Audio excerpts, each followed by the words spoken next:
Olá, Olá, Tainara. Tudo bem? Deixa eu pôr tudo bem aqui e você? tudo jóia. Obrigada Maravilha.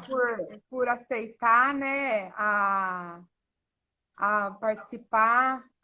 Aqui, eu vou pôr aqui o nosso tema, atuação farmacêutica, atenção farmacêutica. Para a gente começar, e aí eu vou te apresentar, e na verdade eu quero que você, no Covid, você se apresente. Por quê? Porque eu tenho muito aluno da medicina aqui, e assim, eles não sabem que você é uma figura muito importante na área da farmácia, e eu tenho o maior orgulho de te trazer aqui no meu Instagram, no meu humilde canal, e mostrar para eles que o pessoal da farmácia tem um trabalho super importante, tanto agora na atuação contra o SARS-CoV, né, o Covid, quanto em outras coisas, e para eles perceberem que a gente precisa ter essa equipe multidisciplinar no tratamento dessa pandemia e também no tratamento de outras doenças e outras patologias, né? Então, a gente tem que... Eles precisam saber quão importante é essa união do farmacêutico com o médico e com outros profissionais da área da saúde, né? Então, assim, eu estou muito feliz de você estar aqui comigo hoje, nesse tempo precioso seu, e foi super difícil nossa agenda aí. E eu quero que você, por favor, se apresente. Não precisa ser humilde, pode se apresentar, falar um pouco da sua história, que eles precisam ver que a gente estuda muito, a gente trabalha muito, e conforme o tempo vai passando, a gente vai acumulando bastante título, é assim mesmo, para eles se inspirarem em você.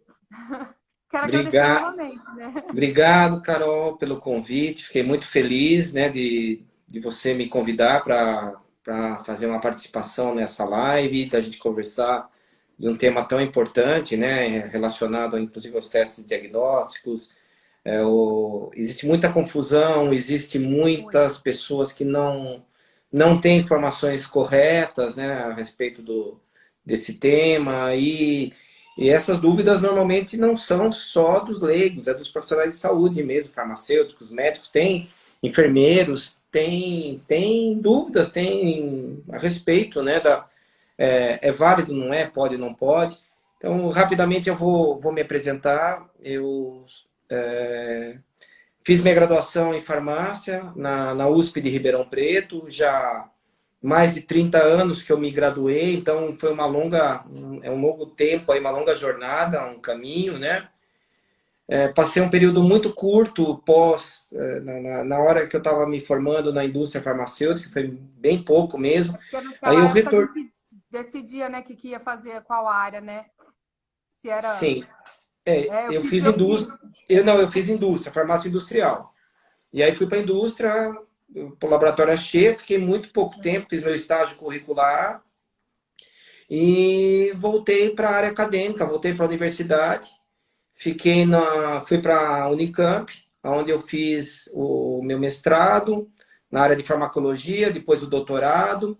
O mestrado, praticamente, eu me dediquei única e exclusivamente ao mestrado, eu era bolsista do CNPq, e trabalhei com modelos de analgesia em animais, trabalhei com anti-inflamatórios, analgésicos, e o doutorado eu ia seguir praticamente a mesma linha, mas eu prestei o concurso na Polícia Militar, passei, e ali já ficou difícil de eu ficar no laboratório, não consegui me dedicar integralmente ao doutorado, né, só no laboratório. E aí eu tive que mudar a linha de pesquisa e eu acabei conciliando com a área hospitalar, que eu estava trabalhando em hospital. E aí esse foi meu caminho, né, de, vamos dizer assim, minha aproximação com a área hospitalar, com a área farmacêutica clínica, trabalhando no hospital da Polícia Militar, e Hospital Cruz Azul, que também é ligado à polícia. E aí foi já o doutorado, foi um processo mais difícil.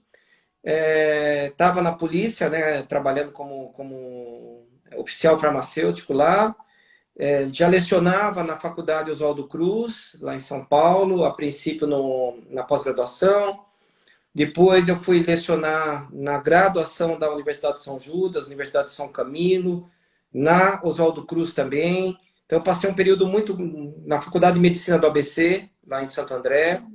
Como docente, você teve bastante atuação como docente, até hoje, né, Marcelo? Até hoje, 2013, deixei, né, a graduação e só me dedico, desde 2013 para cá, só pós-graduação. Mas a docência eu nunca parei, né? O ano É porque a passado... docência está dentro da gente, né? A gente, Exato. né, Não o tem negócio como, né? Não é um dom, desvincula, na né? Que o pessoal verdade. fala, você é pesquisador, você é professor, ou você... Assim, ela está, principalmente no Brasil, né? Nós não temos essa figura Não tem opção, né, de ser uma coisa ou Exato. outra. Você concilia a docência com a parte de pesquisa. Nesse meio tempo da docência, da polícia, eu tive a oportunidade de escrever alguns livros na área de farmácia hospitalar, farmácia clínica. Da Mais farmácia clínica. recentemente, E são cabeceiras de livro para o pessoal da farmácia. Para quem não é da farmácia aí, meus alunos da medicina que não sabem, é cabeceira de livro da graduação, né? sim, até deixei ele aqui, Os meus ficaram lá na faculdade, que está fechada. o Farmácia Clínica e Atenção Farmacêutica, né? É a terceira Assinatura. edição.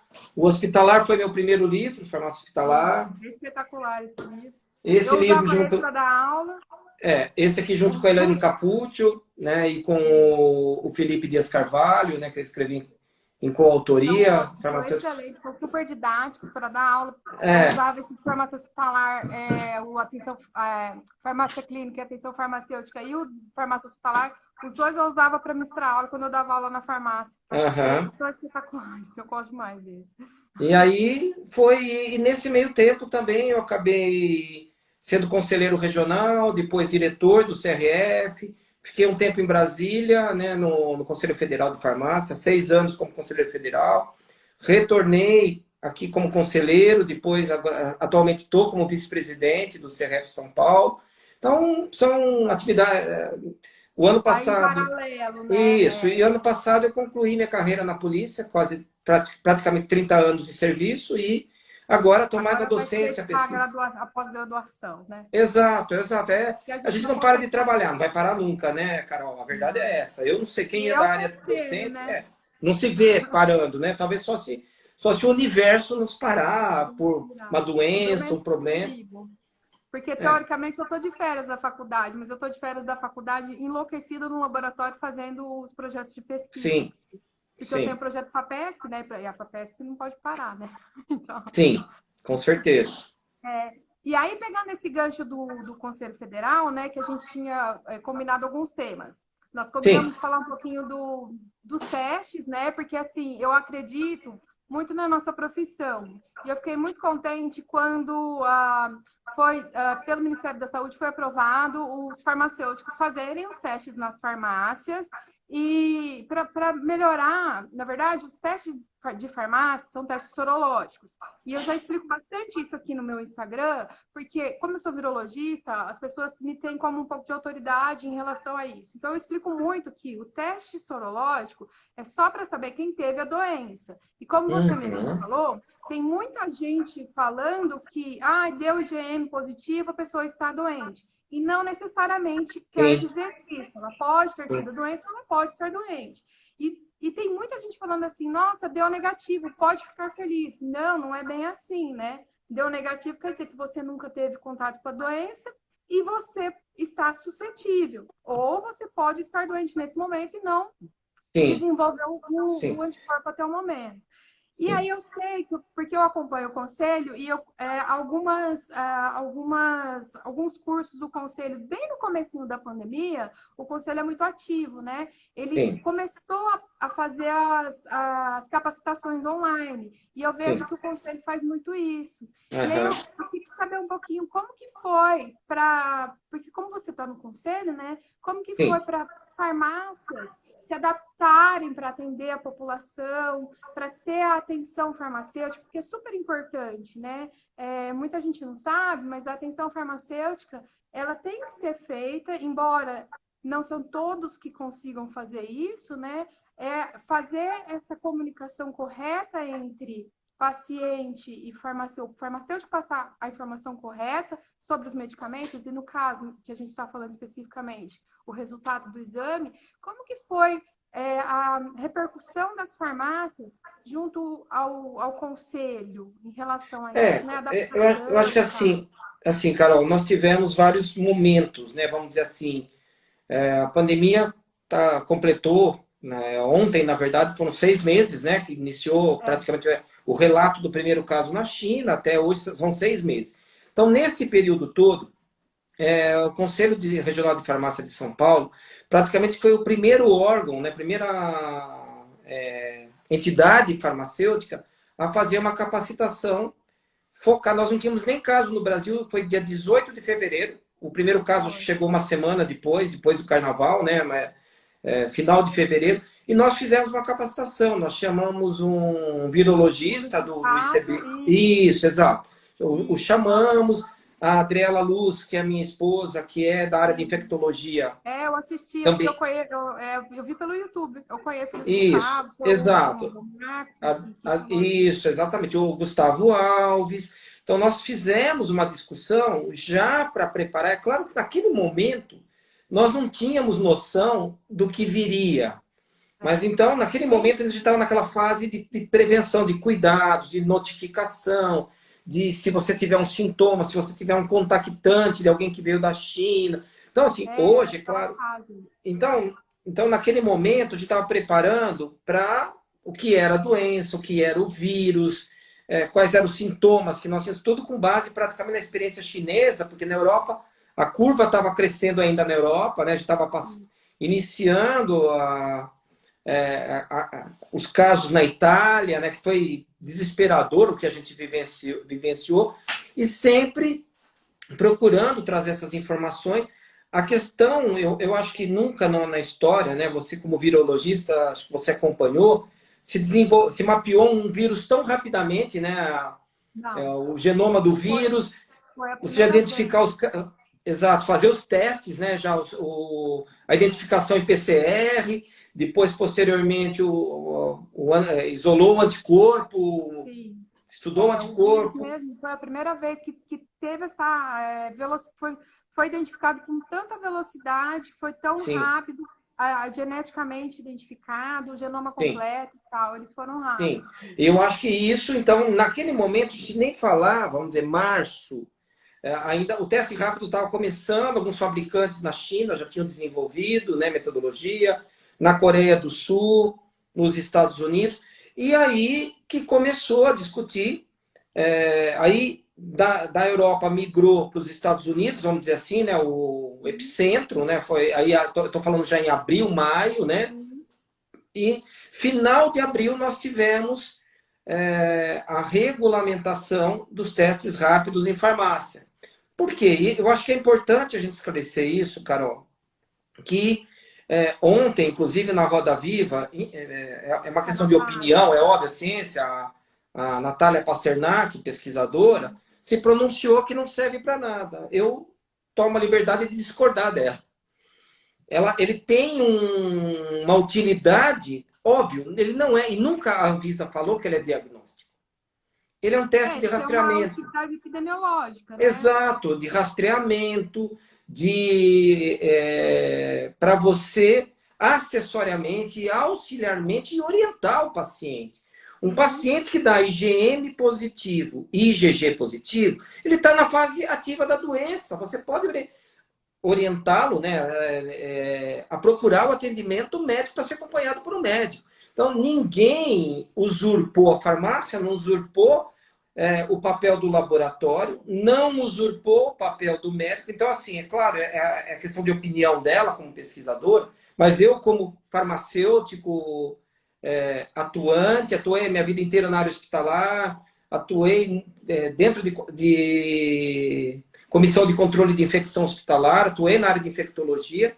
Eu discordo, eu entendo que ele tem sim a utilidade, ele deve apenas ser interpretado, ele não pode ser interpretado sozinho, é todo um contexto clínico de sintoma ou não. E nós estamos com dados, inclusive, Carol, onde o nosso presidente, o Marcos Machado, apresentou na Academia de Ciências Farmacêuticas do Brasil uma palestra, né, uma apresentação lá online, que eu fui o moderador dessa palestra. E a Abrafarma, que é a Associação Brasileira de Farmácia, que representa as redes, trouxe alguns dados importantes. 15% dos testes deram positivos. E são pessoas, grande parte, assintomáticas. Ou com IgM. Os testes, eles têm boa sensibilidade, porque muitos, né, que vieram da China, eles vieram com uma sensibilidade bastante baixa, né? Assim, para quem não entende o que é sensibilidade, só porque às vezes tem pessoas aí que não entendem, a sensibilidade do teste é qual é a capacidade do teste dar positivo para quem realmente está doente, né? E assim, quanto menor a sensibilidade, mais chance maior é a chance de erro desse teste detectar, né? E no começo, a gente sabe que os testes eles eram com uma sensibilidade bem baixa, né? Agora, você acha que melhoraram a sensibilidade desses testes? Não, eu acredito que a sensibilidade é a mesma, é 90, 95, assim, é o que diz o fabricante, hein? Porque nós não temos, vamos dizer assim, quem vai dizer mesmo, exato, é o dia a dia, vamos dizer assim, eu teria que fazer um experimento, eu teria que acompanhar o teste, testar o sorológico mesmo, testar o RT-PCR, vamos dizer assim, né? E acompanhar. Então, existe um programa de monitoração de teste rápido da SBAC, da Sociedade Brasileira de Análises Clínicas. O Conselho de São Paulo é apoiador desse projeto. Então, tem várias entidades, né, que estão acompanhando esses testes. Então, é óbvio que nós fizemos uma capacitação, inclusive falando das capacitações do Conselho de teste rápido, foi o próprio Marcos Machado, nosso presidente, que gravou o treinamento. Você tem que orientar o paciente, né? Não é? Você tem que laudar esse exame, esse resultado, né? Vou até pegar o gancho. E aí você faz o laudo e precisa fazer notificação. É obrigatório. Uma vigilância epidemiológica. A RDC da Anvisa, que regulamentou o teste rápido, ela obriga a notificação pelo ESUS. Então você notifica. Então tudo isso é. Agora, eu não saberia te dizer se o Ministério hoje está usando isso para estatística. Eu acredito que não. Mas é um dado de monitoramento. Sim, mas é obrigatório a notificação do teste rápido. Então, o farmacêutico ele assina, ele orienta, ele tem que colocar a metodologia, imunocromatográfico, normalmente, né, por ouro coloidal, normalmente muitos testes. Então, vai vir a metodologia, o nome do teste, a validade, o lote, isso no laudo. Então, falar que não serve para nada, que não tem utilidade nenhuma, eu discordo. Eu entendo que... utilidade epidemiológica, sim, né? Com certeza. Quem já teve a doença, se essa pessoa pode... Sim, não, e outra coisa, e não só isso, né? Eu entendo que um teste de IgM positivo, se ele fizer um RT-PCR, vai dar positivo também, possivelmente. Não necessariamente, porque tem pessoas que têm o IgM e já está em fase... Sim, mas eu entendo que o que eu quero dizer é o seguinte, que ele serve para monitoração, para avaliação e encaminhamento. Um paciente que não sabe que tem, e de repente dá um IgM e IgG, ele tem que procurar, independente se seja sintomático ou não, ele tem que procurar atendimento médico, até porque pode agravar. Sim, tem que saber se está ou não em fase infecciosa, em fase de transmissão. Sim, né? sim, até a questão do isolamento na casa dele, fazer isolamento, as pessoas ao redor dele, tem que saber se tem ou não também, tem que fazer o teste. Sim, então é muito importante. Nesse sentido, eu acho que foi a primeira vez que as farmácias têm essa possibilidade legalmente de fazer o teste rápido. Eu acredito que isso não é a primeira, né, epidemia, pandemia que a gente está passando, não vai ser a última. Não, tanto então, que ontem mesmo saiu um artigo, né, falando do influenza, que eles já estão de olhos abertos. Eu vi nos seus stories, um H1N1, né? Uma cepa de H1N1. Todo dia eu falo de um vírus novo lá. Que eles estão de olhos abertos para ver se não tem problema. Vamos ficar de olho, né? Pode ser uma próxima pandemia. Tomara que não seja logo, né, gente? Claro. Mas isso vai ser recorrente, e a preocupação com novos vírus, porque eles se adaptam muito rápido, eles mudam muito rápido, e isso infelizmente, a gente tem aí a gente tem hábitos muito que facilitam essa facilidade do vírus conseguir se adaptar a gente, né? E sim, aí, então, pode acontecer isso novamente. sim, Agora, eu achei muito legal para a nossa profissão essa abertura de realizar os ensaios, né? sim. E também eu não lembro se chegou a ser aprovado ou não o fato da gente poder fazer também a vacinação de influenza. Isso foi aprovado em abril, maio? Então, na verdade, foi aprovado, e até acho que é importante explicar isso. O governo do estado de São Paulo, ele autorizou as farmácias a fazerem a vacinação, porém, cada farmácia de cada município tinha que entrar em contato com a vigilância epidemiológica. Na verdade, a Foi tão vigilância fácil epidemiológica... assim. Isso, exato. Com um apoio. O que nós vimos é que a maior parte dos municípios, a vacinação já está tão bem estruturada que a farmácia não precisou servir de rede de apoio, ela seria uma rede de apoio. Entendi. Então, mas foi autorizado a farmácia a fazer, mas cada farmácia, dentro de cada município, teria que procurar a sua vigilância epidemiológica. Então, descentralizou, mas assim, eu acho que foi uma sinalização positiva. Que bom, Então, né? Para a gente também é muito bom. com E certeza. aí, e só mais uma coisa em relação a isso, daí a gente passa para o próximo tópico que a gente combinou. Tá. Sobre na hora de fazer o ensaio, de fazer o teste, os profissionais eles tiveram que fazer alguma capacitação para poder conversar com os pacientes, caso desse positivo e tal, para acalmar o paciente na hora que der positivo. Teve alguma capacitação? Então, a nossa capacitação foi online, né? Assim, para os farmacêuticos. Não teve, a RDC não obrigou uma carga horária mínima. Ela determinou que toda farmácia que cumprisse os pré-requisitos e queira, não foi compulsória a farmácia, ela tem que ter a área física, né, adequada, que é a área de Uhum. serviços farmacêuticos, tem que ter no alvará de funcionamento perante a vigilância a possibilidade da prestação de serviço, então não é qualquer farmácia.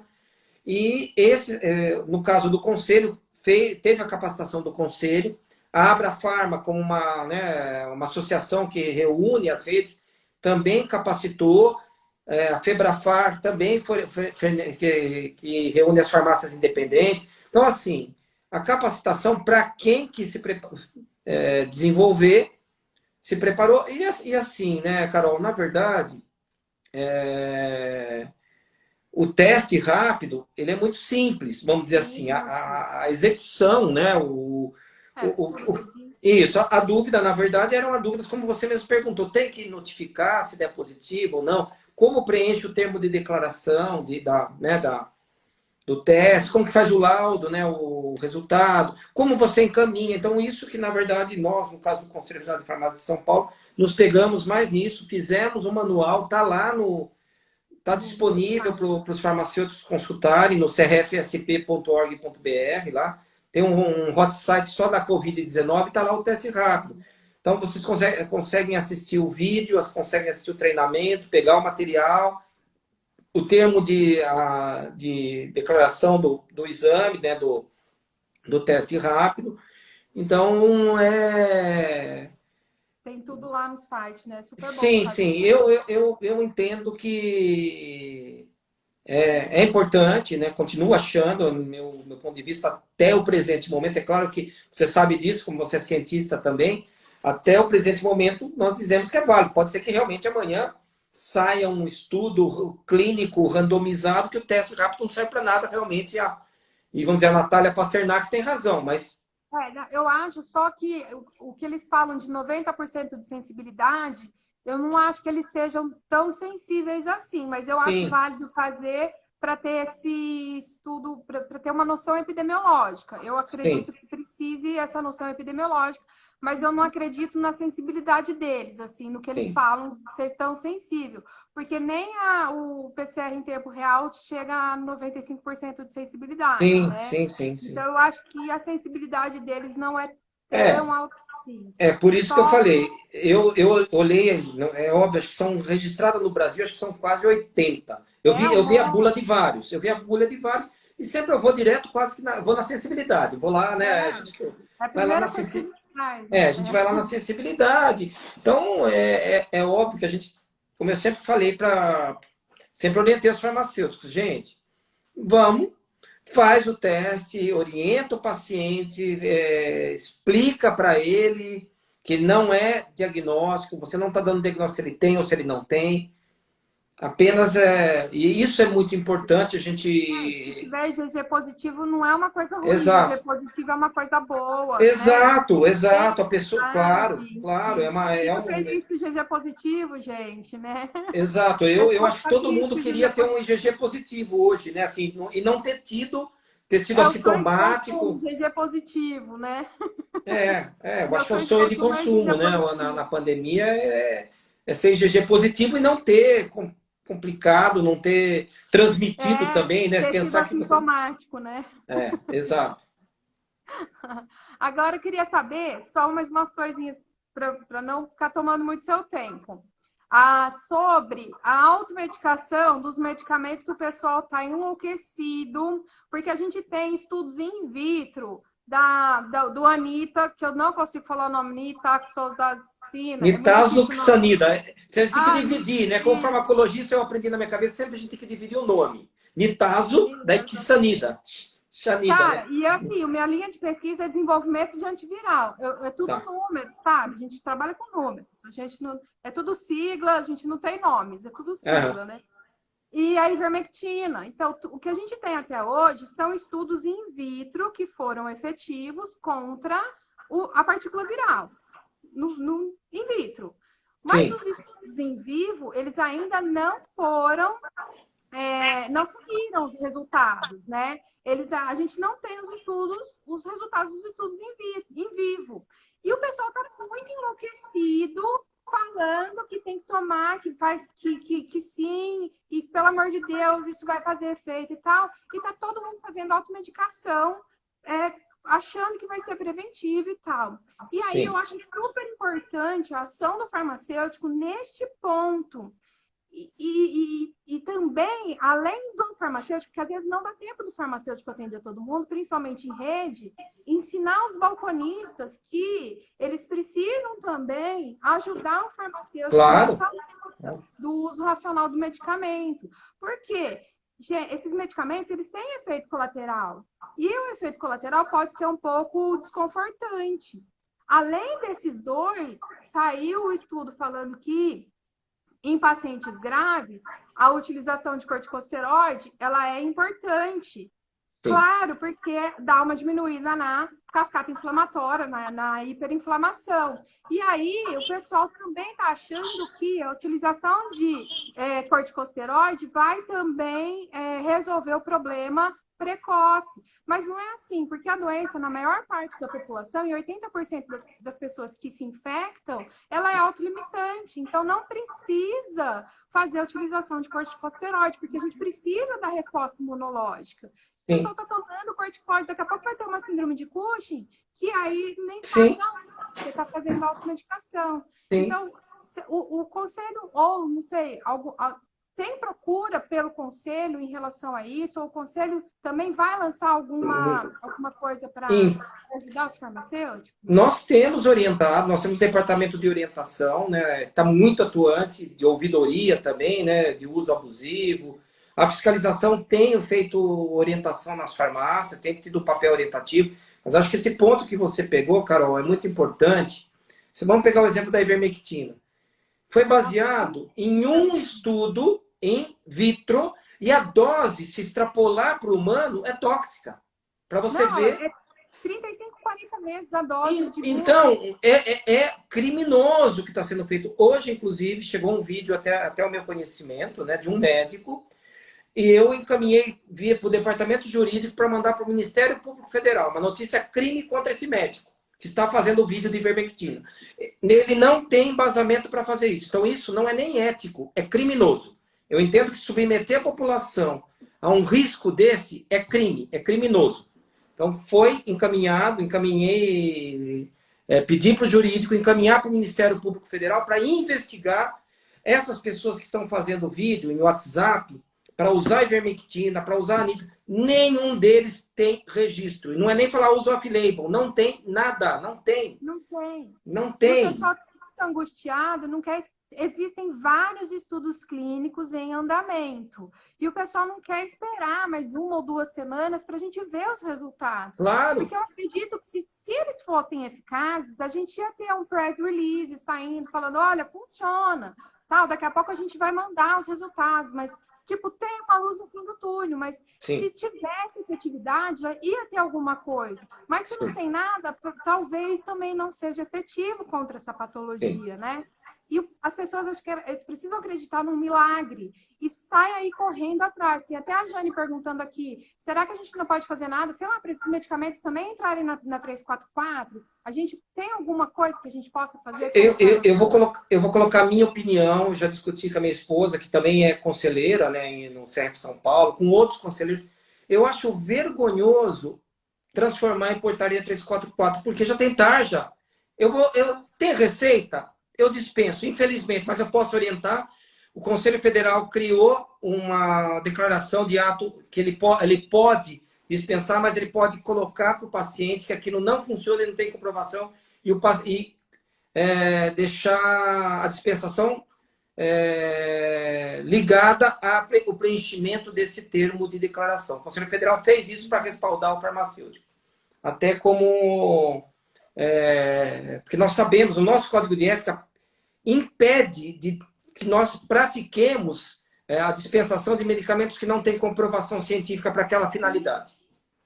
Então, eu entendo que assim, o farmacêutico chegou na farmácia, pediu ivermectina, sem receita, não venda. Ah, mas eu quero. Não vou vender. Não vou vender. Inclusive, assim, se falar, mas o meu gerente, o dono quer que eu venda, denuncia. Pode denunciar para o conselho. Eu sou com o vice-presidente, falo, vamos apoiar, nós temos um departamento de ouvidoria lá, vamos receber a denúncia e nós vamos, inclusive, encaminhar para o Ministério Público. Para que chegar um delegado de polícia lá na farmácia, eu quero ver esse proprietário responder na justiça. É criminoso essa atitude de querer vender esses medicamentos, até porque, Carol, até acho que é importante, eu gostaria de ouvir sua opinião também como virologista. Até o presente momento, é uma doença, a Covid-19, que não tem tratamento específico.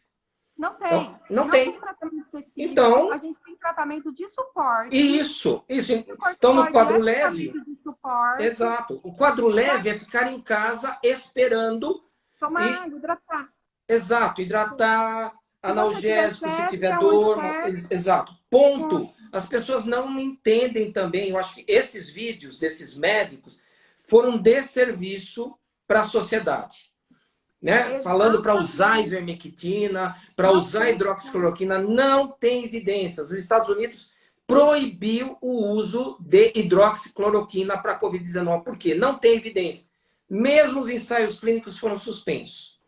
Sim, por quê? Porque a efetividade não foi demonstrada e não tem por que você expor as pessoas que já estão doentes a um medicamento que vai ter mais efeito adverso para aquilo. Isso não é ético, né? Não. Enfim, só que a Niele tá falando, olha, no interior a venda livre apenas visando lucro. Infelizmente, em alguns estabelecimentos isso acontece. E eu acho que esse é um sério problema da nossa classe, né? Porque os estabelecimentos de saúde não são estabelecimentos de saúde, são simplesmente lojas, né? Que é uma tristeza, que a gente luta há tanto tempo. Você está aí há alguns anos, né? Lutando no CRF. Eu já estou formada há quase 20 anos e essa sempre foi a coisa que eu sempre coloquei para os meus alunos da farmácia, para eles serem éticos e sempre trabalhar em relação à saúde e nunca serem vendedores. Sempre serem farmacêuticos e não vendedores. Que isso, para mim, era a coisa mais importante. Não sejam vendedores, porque a gente tem que vender saúde e não medicamento, né? Eu fico muito indignada com isso e eu sempre acho que a gente tem que passar essas informações corretas, que o medicamento tem que ser eficaz. A doença ela é autolimitada para 80% da população. É só você esperar que vai passar. Com ou sem esse medicamento, ela vai passar, né? Sim. Que bom. Deixa eu ver. As pessoas estão fazendo tantas perguntas, eu não estou nem olhando. Você viu alguma aí? Os efeitos colaterais da ivermectina, basicamente, são do trato gastrointestinal. Isso. Na dose que, se a gente transpuser a dose da para a dose que a gente precisa para chegar na concentração da corrente sanguínea, é quase 35 a 40 vezes maior. Ela chega numa dose tóxica que ela é neurotóxica. Neurotóxica, sim, é Então perigoso, é uma droga muito perigosa. Assim, quando eu falo, mas usa há 40 anos para piolho, ok. Usa dose única para piolho. Então, e uma dose pequena. Agora, esse negócio de ficar usar 4 dias, tem gente que estava prescrevendo como profilático, direto, 30 dias, não, vai tomando até o fim da pandemia. Isso é criminoso, entendeu? A Débora está falando aqui, ó, tá tomando ivermectina de forma preventiva. Não pode, gente, não pode, isso é perigoso, é perigosíssimo. É perigoso, coloca a vida em risco. Você fica estimulando seu fígado também. Exato, não. Não faz sentido. Não faz sentido absolutamente nenhum. Inclusive, eu estava analisando a curva epidemiológica aqui em São Paulo. É claro que o interior ainda, os casos ainda estão ascendentes. Em São Paulo, mas a média do estado, pela primeira vez, é a primeira terça-feira que cai, desde que começou a subir. Então, é o primeiro momento, o Gabardo, que foi do Ministério, hoje ele está no Comitê de Gerenciamento da Covid no estado de São Paulo, mencionou, nós estamos numa curva descendente. Por que você vai colocar em risco a sua vida, a vida de outros? Da tempo ao tempo. O que nós já vimos, vai chegar no momento que você vai mais ou menos 10% da população. Exato, isso. A Niele está perguntando o que toma para amenizar os sintomas. Se você tiver sintomas leves, que é dor no corpo, mal-estar e febre, você vai tomar um analgésico ou um antitérmico. Isso. E no mais, vai esperar, se hidratar muito bem e isso. E acompanhar. Se você tiver um oxímetro, melhor ainda em casa, né? O oxímetro barateou muito. A saturação, exatamente. Exato. É esperar a doença passar. Ou sentir uma piora, procura uma unidade básica, uma UPA, ou o médico, o plano de saúde, e vai monitorando. A maior parte da população evolui bem, né? Evolui bem, vai ter alguns, infelizmente, no 7º a 10º dia dos sintomas vão precisar de internação, aí pela questão respiratória, e é um quadro de pneumonia, né? Uma pneumonia no começo leve, moderada, pode se transformar em grave, aí ele vai precisar de um atendimento hospitalar. Aí no hospital, os médicos vão fazer o tratamento de suporte. Claro. Mas não tem por que a gente se automedicar, usar esses medicamentos sem ainda ter o conhecimento se tem efetividade ou não. A gente não tem comprovação de efetividade, né? Os médicos, eles estão falando aqui, os médicos estão prescrevendo muito a ivermectina. Aqui em Rio Preto, eles estão prescrevendo, além da ivermectina, veio lá, é um triozinho, é ivermectina, cloroquina e azitromicina. Tá com Covid? Só com tosse, nem tem febre, vem com as 3 coisinhas em casa. Não, e você falou... Você foi descartada. Exato. A ivermectina não tem comprovação científica. E a azitromicina também já foi Não tem comprovação. Se não tiver uma infecção secundária bacteriana, não tem justificativa também. Eu procurei todos os trabalhos científicos com azitromicina associados ou não. Não tem comprovação da azitromicina. Então, nós vamos... Exato. E vai causar um outro problema, né, Carol? Que é a resistência bacteriana.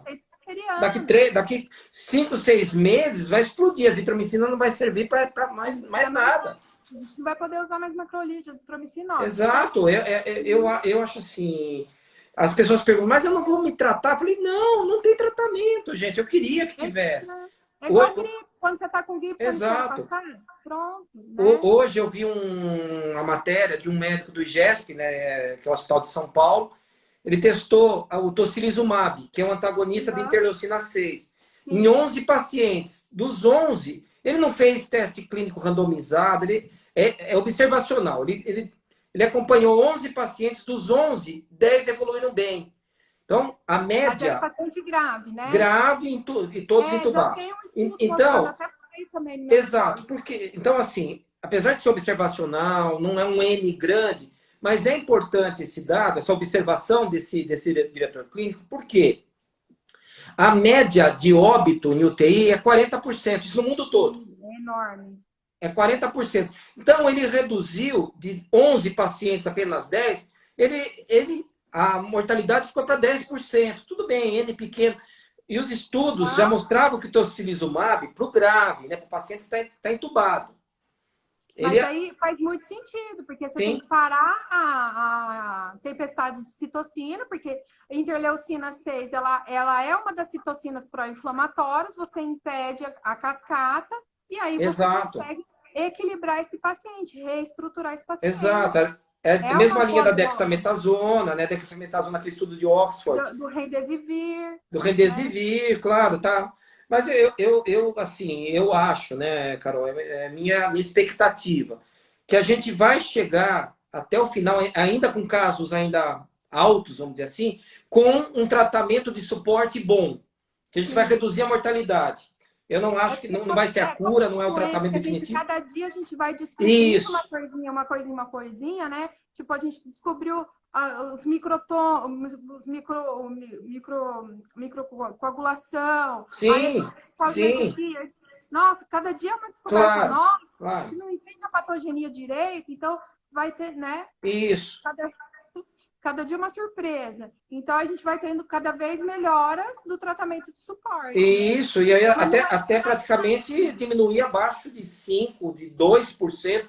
Talvez aí seja uma doença controlável, vamos dizer assim, do ponto de vista de mortalidade, né? E sim. até a vacina chegar. Então, nesse momento, a gente tá, eu acho que o que nós temos que esperar mesmo é a vacina, né? Aí nós temos dois grandes trabalhos, na verdade tem vários, mas acho que esse É, de Oxford é muito promissor, né? Você acho que super poderia falar um promissor. pouquinho também, né? Eu acho que a sua Sim, sim. opinião. Esse trabalho de Oxford, eu conheço o grupo, né? Porque a Sociedade de Virologia ela é desse tamanhozinho, Sim, né? Todo mundo se conhece, né? Lá do Arturo, um grande pesquisador lá de Oxford, é bastante promissor, já está fazendo os testes aqui, teste clínico 3 fase 3 e eles vão dar a formulação para a gente produzir aqui no Brasil, lá em Biomanguinhos. E isso vai ser muito bom, porque tendo a efetividade, né, a gente tendo a imunogenicidade sendo comprovada, a gente conseguindo fazer a vacina aqui no Brasil, nossa, vai ser muito bom, porque a sim, gente vai conseguir vacinar a população brasileira. Então, a gente já tem essa colaboração de Oxford, que é uma sim, vacina que a gente já vai ter como produzir aqui, e também tem a vacina da China, que é um outro tipo de vacina, que é o vírus inativado, aí tem que produzir o vírus e tal, inativar o vírus, mas também é um jeito muito bom. E uhum, são duas possibilidades, claro, claro, são as que estão mais avançadas. sim, Só que acontece que quanto mais gente produzir, quanto mais gente tiver claro, vacinas claro. efetivas, é melhor para o mundo inteiro, porque a gente vai ter que ter 6 milhões, 6 bilhões de doses, né, no É mundo. isso. Todo É, o mundo que se calcula precisa é isso, é vacinar. 7 milhões de habitantes no mundo, no planeta. Quem é Então, elegível para vacinar? Todo mundo. todo Todo mundo. mundo. Então, precisa de vacina para todo mundo. Então, É. todo mundo que puder fazer vai ser muito bom, Claro, né? claro, eu também penso assim também. Eu acho que falar, mas qual é? Às vezes a eficiência de uma é 95, a outra é 92, não importa, é o que está disponível, né? Ou às vezes a outra é mais efetiva, mas tem mais efeito colateral, e aí vai. E como são. Aí tem que testar. Esse ano Exato. não sai a vacina ainda, Juliana, porque ainda tem que terminar o teste clínico para daí conseguir começar a produção, saber. Precisa esperar a resposta do organismo das pessoas para conseguir avaliar se tem o desenvolvimento dos anticorpos e se esses anticorpos são protetores. E isso leva um tempo, né? Pelo menos Sim. 2, 3 meses para saber se os anticorpos das pessoas têm, se produziu anticorpo nas pessoas ou não, né? É, Então, acho que esse ano a gente ainda não tem a vacina. Talvez no ano que vem, lá para fevereiro, sim. março, se Deus quiser, acho que a gente tenha. É, Esse ano. eu até ouvi Carol, eu vi a diretora da Fiocruz, né? Eu vi a entrevista com ela. Ela disse que eles vão começar a produção independente do resultado. Por quê? Eles querem chegar em dezembro com 15 milhões de doses e mais 15 em janeiro. Então, na verdade, assim, é aquela história. Talvez em Não setembro. funcionou, eu vou jogar fora, mas é um risco Sim, calculado, é o risco mas é melhor assumível. porque se É, funcionar já está pronto, né? exato, exato. Então eu achei interessante a Porque sem. abordagem dela, né? assim, a gente vai começar o processo produtivo ainda antes do final dos testes. Então, até acho que não sei quem perguntou aqui, mas eu tinha visto a pergunta, quem vai ser vacinado primeiro? É o profissional de saúde, Profissional de segurança saúde. pública, o policial, é quem está na rua ali, né, dando atendimento, grupo de risco, né, os idosos, Aí, provavelmente. exatamente. E depois o resto da população. Exato, vai indo quem é cardiopata, quem é diabético, vai indo, né, por Você não idade, vai faixa, exato. E saber aí até chegar. primeiro para ser profissional da saúde, né? Exato, exato. E aí eu acho que é aí que você falou. Se tiver várias vacinas, provavelmente o Estado não dê naquele momento, mas eu posso ir numa clínica de vacinação e comprar. Sim, aí quem puder pagar vai conseguir vacinar. Exato, exato. E aí é é uma possibilidade, né? Que eu acho. Então, mas vai chegar uma hora que o Estado vai fornecer para todo mundo. É questão de. Vai Tá. entrar no calendário Eu vacinal. acredito que como esse vírus ele veio para ficar, ele não vai É, embora. Eu acho que sim, vai ser igual a vacina de gripe, vai ser sazonal, a sim. gente vai ter que vacinar provavelmente todo ano, né? Sim, exato, exato. E aí muda a cepa, né? Muda, faz de acordo com a cepa que está circulando. Todo ano a gente vai ter que se vacinar. Exato. Bom, Marcelo, nossa, eu quero agradecer, até tomei mais tempo do que a gente tinha combinado. Não, Quero mas te tranquilo. agradecer. Nem vamos olhar muitas perguntas aqui, não, porque já acabou nosso tempo. Muito obrigada por você ter aceitado bater um papo comigo. De novo, estou muito honrada. Eu gosto demais da atuação do conselho, gosto demais do seu trabalho. Obrigado. Eu tenho muito orgulho de ser farmacêutica. Eu acho que a gente é muito importante para a nossa profissão, as pessoas saberem que a gente não é só a pessoa que entrega a caixinha, que a gente tem toda uma formação, que a gente pode ajudar as pessoas de outras formas, que o farmacêutico tem outras atuações a não ser estar lá atrás do balcão, que a gente consegue ajudar as pessoas na informação do medicamento, de como tomar o seu medicamento, qual é o melhor horário.